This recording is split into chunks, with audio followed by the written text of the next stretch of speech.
Log in করে ক্লাসে ঢুকে গেলাম, তাহলে তোমার চেহারা তোমার টিচার দেখতে পাচ্ছে, তুমি তোমার টিচারের চেহারা দেখতে পাচ্ছ।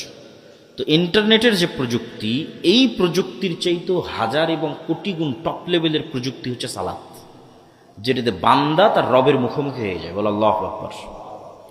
তো তুমি যেমন ওই যে ক্লাসে অনুপস্থিত যদি থাকো, তোমাকে পরীক্ষা দিতে দিবে, তোমাকে সার্টিফিকেট দিবে। অনলাইন ক্লাসে তুমি তোমার টিচারের মুখোমুখি হলো না, অনুপস্থিত থাকলা, তো তোমার সার্টিফিকেটও নেই, তোমার নাম্বারও নাই, কিছুই নাই।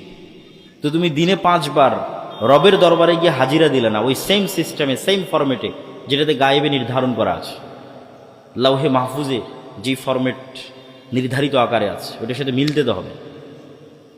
ওটাই তো পাসওয়ার্ড হিসেবে বললাম। তুমি দিনে 5 বার ওই কাজটা করলে না, তো তুমি তো আল্লাহর গন্তির খাতার মধ্যেই নাই। তোমার এখন বাকি আমল দিয়ে লাভ কি? তোমার ভোট দিয়ে লাভ কি? তোমার তাকবীর দিয়ে লাভ কি? তোমার মিছিল দিয়ে লাভ কি? কোনোটাই কোনো কাজে আসবে না, সব বাদ।